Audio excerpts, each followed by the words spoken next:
I know that race fans typically, they really don't care about charters. They don't care about team costs. They don't care about what I would call the business side of NASCAR. They just want great racing, right? And they want their favorite driver to win, and they want storylines, and they want guys to hate. Whatever it is, the drama of the sport. What I would say is they should care. 5, 4, 3, 2, 1.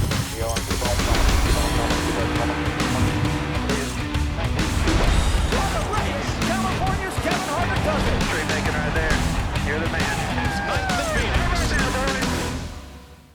Welcome to Kevin Harvick's Happy Hour, presented by NASCAR on Fox. And today we have Steve Phelps, president of NASCAR, in the chair with us. And I can't wait to kind of get a state of the sport on a bunch of the questions that we have. So let's get into the conversation with Steve. Well, today we have Steve Phelps, and I would tell you that we have had a good relationship for the last, as long as I can remember. And I think it's been, I think people always wonder, what is that relationship like between driver and sanctioning body? But when I tell people that our relationship is good, they look at you like, how can it possibly be good? But I think it's been very interesting. We've had our moments. We've had our moments, but I think that's, everybody has to have a boss, right? Yeah. And whether we work for a team or we work for the sanctioning body or whoever that is, you have to have somebody that disagrees with you, agrees with you, helps you. Where do you think that relationship is with the drivers and the sanctioning body currently? Well, I think it's, I'll actually quote you from last fall when you said the relationship between the drivers and the sanctioning body has never been better. I believe that's actually continued. It's not that we don't have disagreements. It's not that, there are specific drivers who might feel decisions that we made is not in their best interest, or it's hard to, self-interest is hard, right? So if you're a driver, a lot of times you are going to see what's best for you personally, right? And that's one of the things I respected most about you, Kevin, is you didn't do that. You were trying to look holistically what is in the best interest of the drivers broadly, not just what's in the best interest of Kevin Harvick. And that's hard to do because I think people get into that bubble and they're like, well, that might be great for everybody else, but it's crappy for me because I like a car with less downforce or whatever the situation might be, right? You didn't do that, and I appreciated that very much. And I think as we've gone through the years, and I think when we started the driver council, I think it was very interesting to me to see some of the things that the younger generation of drivers didn't understand our sport. Because when I came into the sport, it was much different than it is now. You didn't have social media. You didn't have a lot of things. So there were conversations that happened that really nobody ever even knew about with the sanctioning body. And I don't think either side wanted to expose that those conversations actually happened. Yeah. But I think now it's, we live in a much different world. Has the younger generation, has that surprised you with the things that we've had to teach them? Because it surprised me a lot, just whether it was about the race cars or business or whatever that was. Yeah, I think it's interesting. I think that the younger drivers, we've tried to expose them to different things kind of a little bit early as it relates to their own brand. But I think some of the things that conversations that used to happen, like someone would have a conversation with you about something that happened on the racetrack, a veteran driver that would come to you and say, that's not what we do here. And if you do that again, we're going to bust your ass. Yeah. I don't think that really happens as much anymore for whatever reasons, right? And I think some of these drivers today are like, I don't care. Like, I'm out here, I'm trying to win races, I'm trying to do whatever it is. If there's a protocol of how things worked, I'm not interested in that, right? I don't think that's a gross generalization about all young drivers, which I don't think is the case. But there's some that are, right? It's just like, you know what? I'm good. I don't need any help, and I'm just going to go try to do what I need to do. Yeah. And if it's aggressive driving, I'm just going to drive aggressively. Yeah. And it's, it's definitely a balance because we have to have the young guys. We have to teach them. And as my wife would tell me, that frontal lobe in your brain doesn't develop until you're 25. You're all males. And some of the things that we have to teach are hard to teach because they are so young. And I think some of that happens trial by fire, but now it happens so much differently. And I think social media is a big part of that. Sure. They're always in a microscope. They're always looking at the comments, and it's a tough environment to bring the kids up and try to teach them about the sport, but also let them be who they are. No, I agree with that. And I think some of the things that we have learned over times with respect to building driver brands, like fans can pretty quickly determine who's being authentic and who's not being authentic, right? But they want people to be themselves, but they want them to have a personality, right? They want them to drive and win and have that fire. They have to win, and they have to win, right? To be to get there, and I think that's really what it is. And I think you have some drivers that, not to mention any names, that they don't really care about that, right? They all want to win, right? They all want the pinnacle of what it means to be a winner and a champion. But this idea of, being famous, celebrity, whatever it is, some love it, right? And they embrace it and lean in, and others just don't. Yeah. For the growth of the sport, I'd rather have the latter rather than the former rather than the latter.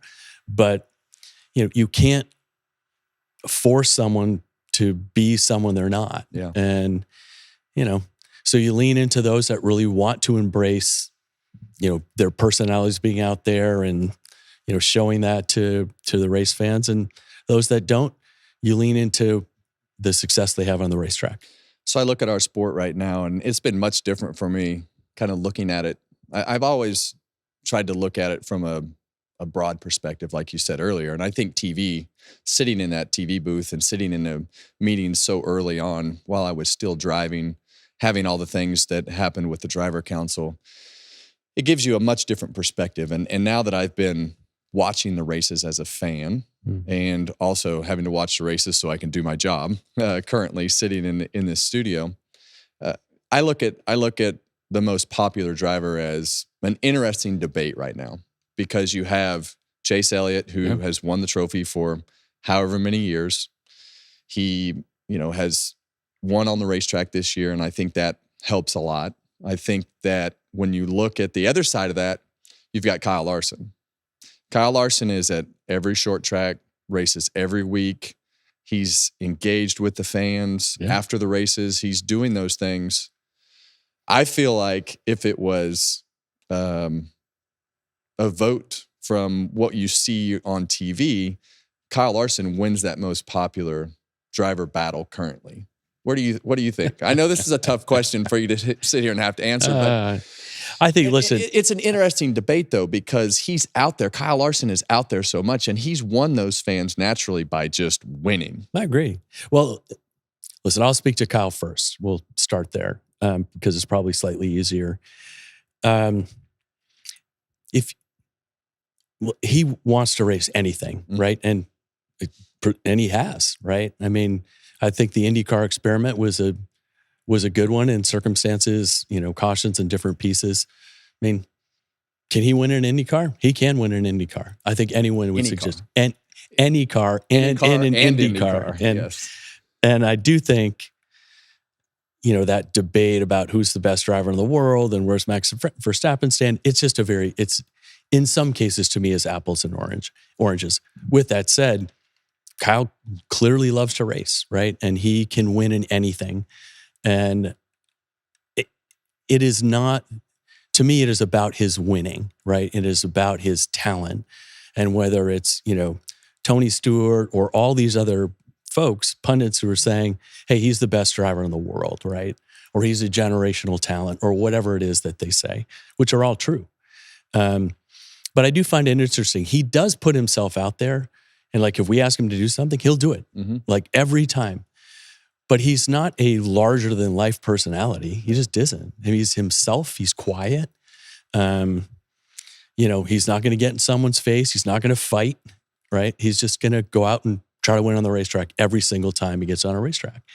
So I find it different, right? It's not like a Tony Stewart, right? So Tony had lots of personality, right? And lots of, sometimes he was good Tony and sometimes he was not so much, right? But he was always about winning, right? And it was always about showing his personality. And I think that's what fans gravitated to. Like, he wanted to win in everything he jumped in.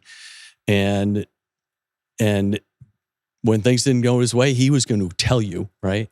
So you take the, kind of the recent flap with Denny and Kyle. Kyle will express his displeasure with Denny, in some comments about, well, Denny's never wrong and whatever it is that Kyle is saying, but he's never going to really go at him, right? I mean, physically go and approach him. It's just not going to happen. That's okay. I think everyone has a massive amount of respect for Kyle Larson. Chase Elliott, on the other hand, he's not doing all those things. Will he do some short track racing occasionally? Yeah, he will. He is a homebody and he likes spending time in Georgia.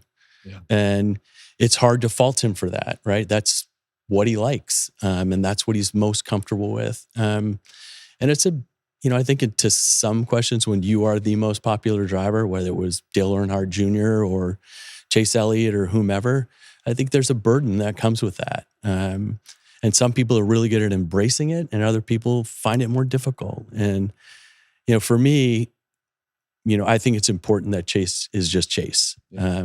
And perhaps as, he, gets older and that some of those things might change. I have no idea. So we'll give him the opportunities. He wants to take them, great.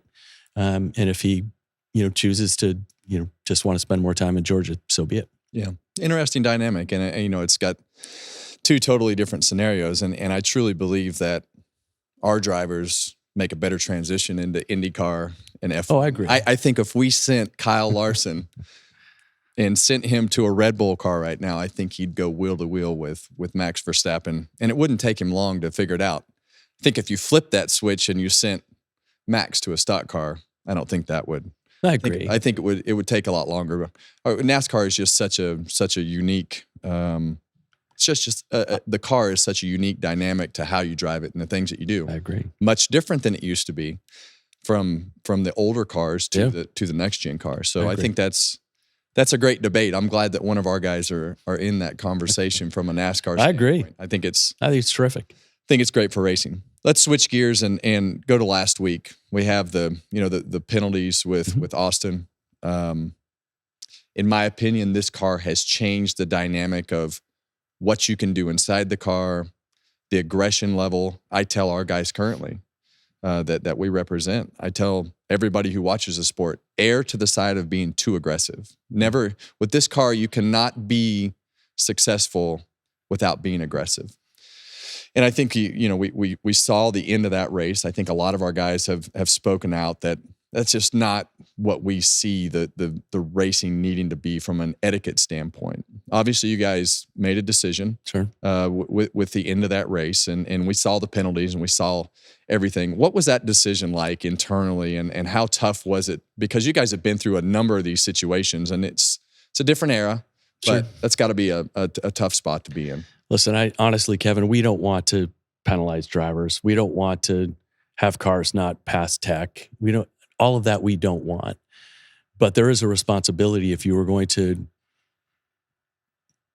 be fair about the rules that you're going to put in place and then officiate, that you have to do it with, the utmost integrity. And I believe that our officials right now, Elton Sawyer and his team, they have the utmost integrity. I think you'd be hard pressed to find someone that doesn't believe that Elton Sawyer doesn't have the most integrity of someone that's been in his position.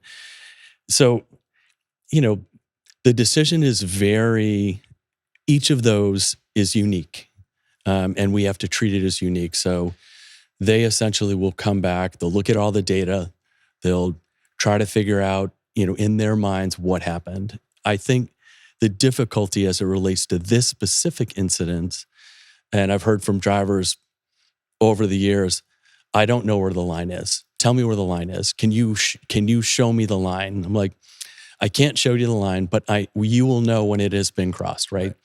So if you hook someone going 170 miles per hour on a mile and a half track, you have crossed the line, and we are going to park you. And so we've been consistent. We've had 2 of those. Do we want to do that? We don't, but we need to make sure that we are keeping our drivers safe. And when you have a situation like that, it's not safe. Yeah.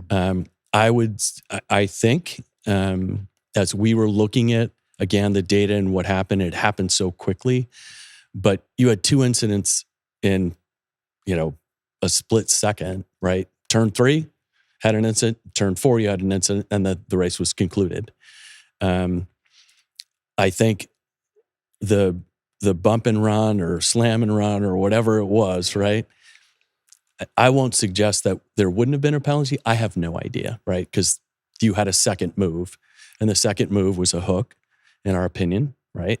Which was both the eye test as well as the data would suggest that's what happened. Yeah, it's hard to hide from the data. It's hard to hide from the data, right? And then he put a competitor also at risk, right? Denny took a hard hit. One of the hardest hits I think he's had in this next-gen car. And,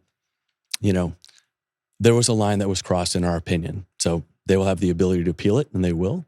I don't know what's going to happen there, but again, it is a decision that ultimately is a recommendation is made by the competition group, and then it goes up to senior management. And if we don't believe that they've got it wrong, like significantly wrong, we will not overturn their decision. It is their decision. They are the experts in this space.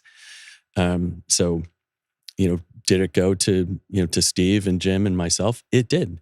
Yeah. And we weighed in and we thought they got it right. And that's why the penalty was issued. Do you ever see that penalty happening right at the end of the race? So we actually talked about that this weekend, and there was an all-driver meeting, and that was one of the things that was discussed.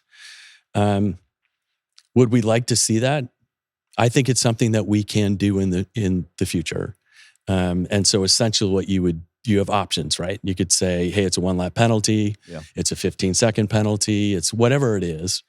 I think that's something that we'll explore. Whether that happens the balance of this year, I don't know. We typically don't like to make rules changes or procedural changes during the season unless we really think that it's going to be in the best interest in the short term of the sport.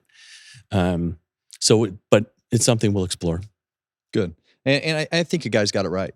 I think that's a tough scenario for everybody to be in when it's the winner of the race and there's so much on the line. But I think from a driver's standpoint, when you have, hey, here's an example.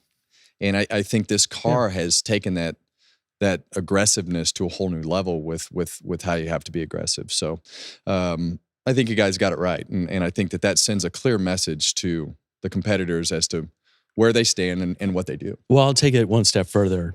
If we hadn't penalized it, then I think what we would see over the next 12 weeks would look significantly different. And we just can't have it. It really comes down to what do you want your sport to be? Yeah. And that's why I think we ruled the way we did, because we're not demolition derby. We're just not. We are a sport that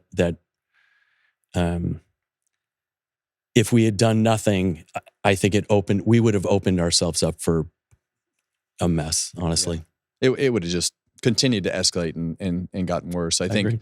When we talk about the car and we talk about the durability of it, how do you think the transition to the next gen car has gone? I think when it came in a really weird time after COVID and everything that we had, and production and costs and everything going up. Yeah. Where do you think we are with the next gen car? I think from a driver safety standpoint, we've made gains. I think the drivers are still a little more vulnerable than they were in the last car, just because of different things that we've learned along the way that we've addressed. And where do you think we are with the car for the teams from a safety standpoint, and how you guys are, happy or not with the performance of the car as we've gone through the year?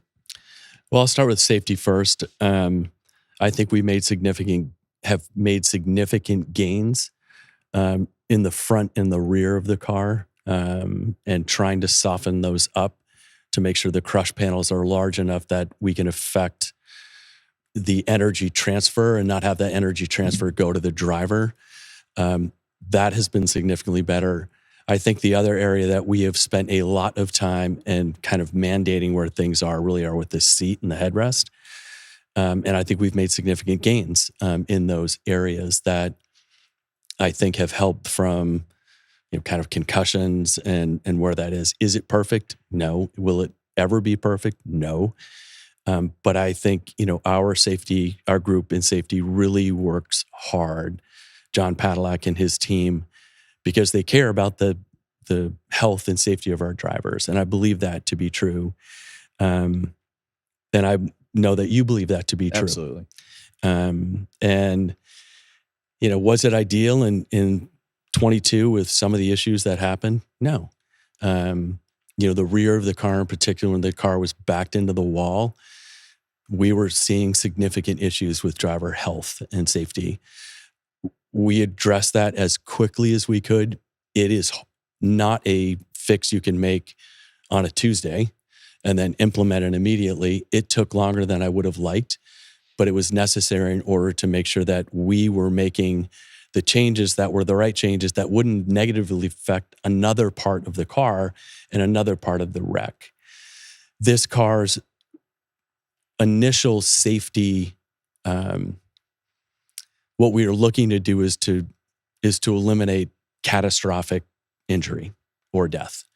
And I think that this car did that early and often, but it caused other issues. So small impacts that were to the rear car and the front of the car were not to the satisfaction of the drivers. And because it wasn't to the satisfaction of the drivers, it wasn't to our satisfaction. So I think we've come a long way. We are going to continue to kind of iterate on the car and different places to make sure our drivers, when they're in that vehicle, feel safe. Yeah, I think that was an interesting scenario when we had those small impacts, because they were, I think it was hard to explain to everybody. And I think that's where that communication with the drivers really came into play, understanding those small impacts, because those were really the ones that were getting people early with the concussions. Like even bump drafting at Talladega. Drafting at Talladega, Martinsville, just the bumps at Martinsville and the whiplash that would come with that. I don't think that people understand that really didn't come from data. That came from the communication to get to the data. It did. And I think, listen, I'm grateful that we had that dialogue. And listen, you and I had conversations, and some of them were not good. Yeah. And you called me out, and I think it was fair that you called me out, and we addressed it. And we continue to address it because we do care about the safety of the driver. Yeah. So pivoting out of safety, I think the drivability of the car, like if we didn't have this current car, I don't think the street races that we've had at Chicago, it would even be possible. I think you would have a very different show than what we've seen over the 2 years that we've had the street races, which I find interesting, right? Because the car on the road courses in some cases are it's too good, right? And I think that's part of the issue is that, or in some of the other pieces, like at the short tracks, you grab a gear and go, right? And it solves for issues that may have not been solvable in the past, right? With the old car. I think we've made some significant progress. You talk about aggressiveness on this car. And when I think about that, I think about, 1.5 miles, 2 mile racetracks, anything over a mile, where if you are not aggressive early on, you are going to get left behind. Absolutely. Like you have to be aggressive. And I think the racing that our drivers have put on is extraordinary. I think it's the best racing we've ever had on those racetracks. I think the super speedways we haven't lost anything there. I think the short track package is getting better. I thought what we saw at Richmond was really good. And not just because of the option tires. I think the racing was better. Creating that softer tire with fall off is critical in our racing, particularly at the short tracks. Yes. And then I think the road courses, I think were better. There are some things that I think we can continue to do. I think the experiment around stage breaks or the lack of stage breaks and not bring out a yellow, I think hurt us because bunching up the field creates more exciting racing, right, typically. And I know people think that's manufactured or whatever it is, and maybe it is, but it does create better racing. Yeah. And I would think what I would say on balance, the data would suggest, and the eye test is that our racing is better in this car than it was in the previous car. Well, I think it's very interesting that you mentioned Chicago, because I thought that was a horrible idea, which is why you don't listen to the drivers on some things. But the first time that I walked into the Chicago street race, I could not believe visually what it looked like. And when you drive it and race it, but more importantly, when you watch the street race and you see what is actually happening and how different that is, I think that has to be the most phenomenal event that we've done in the last handful of years. And I think that is a step for us that opens us up to going to any market anywhere in the world. And, I agree. And I think that leads me to the schedule. I know it's not out yet, but you guys announced Bowman Gray. Yes. And what does that mean to our sport? Obviously, Bowman Gray has a deep history, but we've been in LA at the Clash. Now we're going to take the Clash to a very similar style racetrack. But what goes into getting Bowman Gray ready? And tell us about the history that Bowman Gray has with the Cup Series and what that means to us going back there. Yeah, I think it's the Coliseum I thought was terrific. And it was an opportunity for us as an industry to show a broader industry outside of motorsports or outside of NASCAR that look at NASCAR, we can do really cool things, right? We're not afraid to take a chance on something, right? It's an exhibition race. It's an iconic facility that's 100 years old. It was just a cool thing, right? And 70% of the people that went to that race had never been to a NASCAR race before. 80% of the people that went to Chicago had never been to a NASCAR race before. I think those are important things. And so for us, schedule variation and continuing to push the boundaries of the schedule are important. But I think you actually need a nod to history as well, right? And so whether you're talking about North Wilkesboro and the All-Star race, or you're talking about the Clash at Bowman Gray, I think it's a nod to the history and roots of the sport. And I think that's important. And I know sometimes we get criticized for, hey, you took a race here and you brought it somewhere else. I stand by the things that we've done. So if you live in Pocono and Pocono is your racetrack and now you have one race versus two, I get that. But we then went and served the St. Louis market, or the same thing in Dover. If you are from that area, like, I can't believe you took a race from us. Yeah, we took it to Nashville and we had two sellouts. Right. And we had a Pocono sellout and you had a St. Louis sellout. So to us, exposing different tracks in different parts of the country, I think, are important. Bowman Gray, rich history, obviously. We worked for a couple of years to try to figure out, working with the Gray family and those that are involved in that facility, and then ultimately the city, that we thought we could do something different and special there.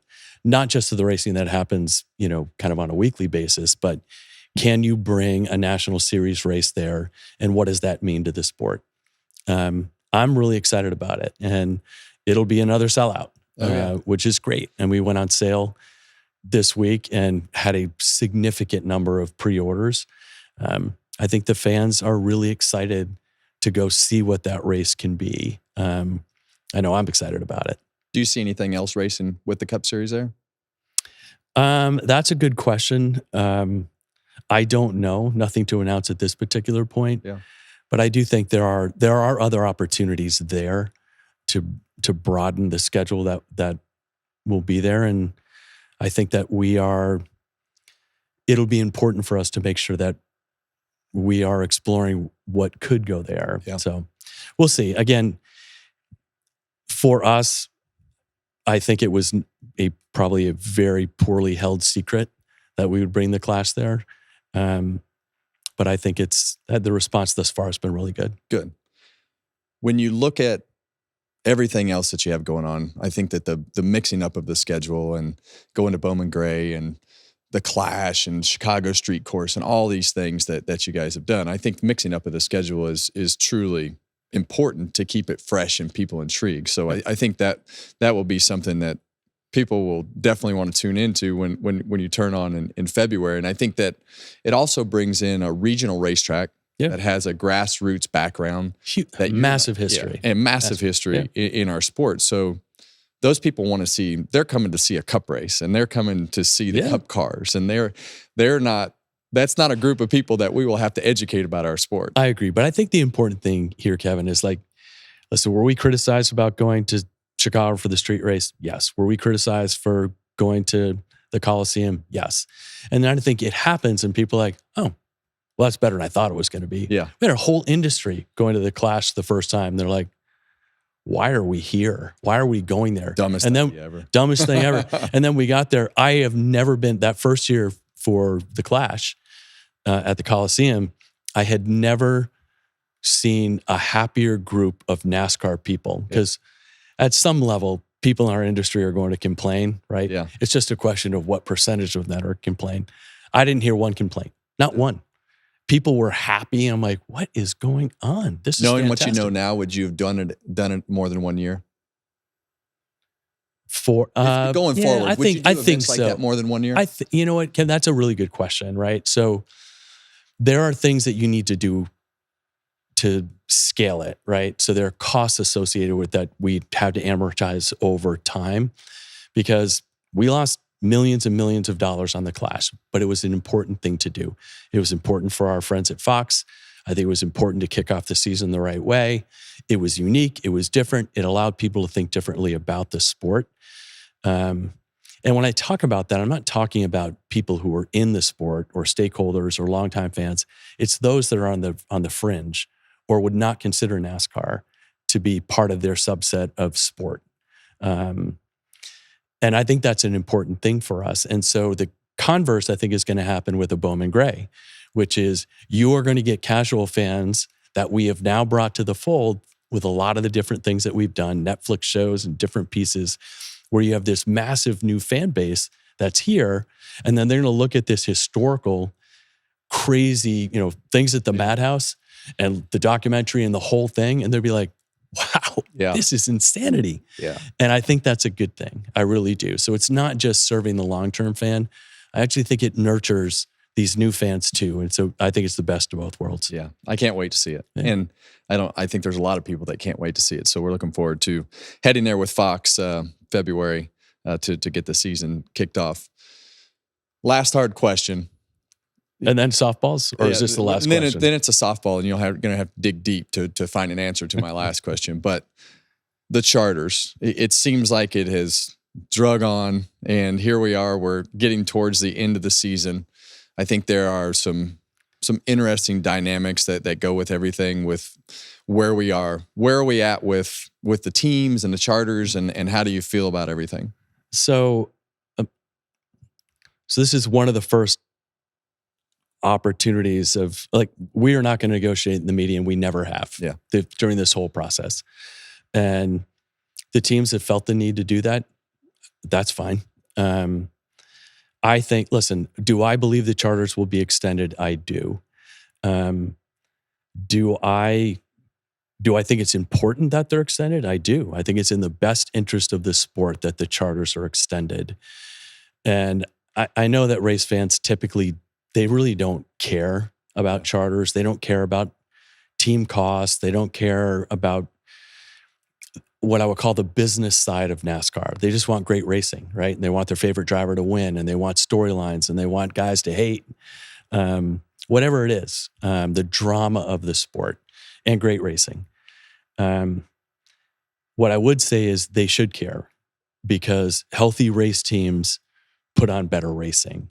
And so the race teams have early on had said that we're interested in three things. We're interested in being able to compete on the racetrack in a stronger sense. So more opportunities for those in the middle or the back of the grid to be more successful as part of what an extension would look like. They want to make sure that they are cash flow positive, right? Or at least a break even instead of losing a bunch of money. Totally get that. And then the third thing is they want to increase their enterprise value of the charters. So essentially, I won't get into what charters are selling for right now, but it's significantly more than it was, 3, 4, 5 years ago.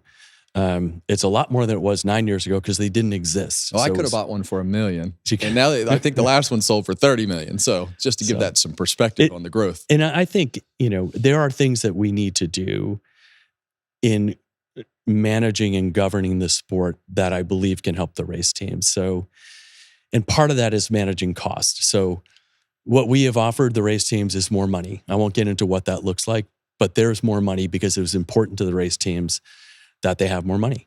And we agree with them. And so our proposals for a while now have all had a significant increase in revenue that would go to the race teams. It's important. I believe, and there are some people that disagree with this, some people in my own building, and some people at race teams, trying to control costs is going to be critical. So you had talked about the cost of the next gen car, and have things been more expensive than we would have liked? In some cases, yes. Part of that has to do with the actual pieces and parts, and parts of it have to do with how many times someone is using a part. So if they're using it one time and we thought they could have a shelf life of 3 times, well, that's different, right? Or teams buying multiple parts and then scrapping 3 of them and taking the best 7 of them, right, or whatever that might be. So are things happening like that? Yeah, they're happening. As the quality control continues to improve, are we hopeful that will not happen? That's one of those things. And then the question is, well, what does the future of cost containment look like? Are you going to do it through rules, or are you going to do it through some type of cap? I have no idea. Something needs to change, because if it doesn't change, in my opinion, in 7 years when we're renegotiating the financials of these charters, it'll come back to we're not making any money, or we're losing X, Y, and Z, right? So, and you'll always be chasing in that. So if there's more money given, typically what happens is race teams want to take every dollar and then some and spend it to go fast. That's right. Which I get, because it's a vicious cycle that exists, because if you don't go fast, you can't get sponsorship. If you're not winning, you can't get sponsorship. And we have seen, over the last decade, teams that don't run well, it's hard to get sponsorship. And they'll lose it, and it'll either be stolen by another team, or worse yet, they leave altogether, which is not in the best interest of anyone. So I would say to race fans, we want to make sure that race teams have a level of profitability, but it is incumbent upon the sanctioning body to do things that allow them to do that. Cost containment's a big portion of that. And then the last component of it, Kevin, as I see it, is really around governance. And, the teams want a seat at the table. I think they should have one. I do. And I think they should have one early and often. At the end of the day, I do believe that it is the sanctioning body's responsibility to make the final decision that we believe is in the best interest of this sport. I think that, Jim France and Lisa France Kennedy truly care about the sport and its legacy, and they want to do what's in the best interest of the sport. I believe that to be true. And so am I hopeful that this is going to get done in the short term? I am. Could it extend towards the back end of the year? It could happen that way. Yeah. It's just hard. Like you have, I think there's been movement on both sides. And then I think you're in a position right now where both sides don't want to move a lot further. Yeah. And so what's the middle ground where those two intersect and overlap? That's where the deal happens. And I would say that if we are in a position when things are signed, if both parties or all entities believe that they have won something and lost something and they're slightly unhappy, it's probably the best deal we could And get. I think it's an interesting dynamic because I think, and this is just my opinion, I think some of the teams would just be done with it right now. Oh, there are. Yeah. And I think that the other part that's hard is when you have a team like 2311 who's got an NBA background and it brings a different perspective on what a charter or a franchise should look like. I don't know if it's been more difficult because you have somebody that's coming from that NBA side of things and trying to compare that to a NASCAR side of things. And I think there's a different dynamic in that business. Is that fair to say? Well, I think it is very fair. And what we have said to the race teams, which is just a fact, is if you're a stick and ball sport like an NBA team or an NFL team, soccer, all of it, right? They are franchise systems. And what you do is you buy the franchise, right?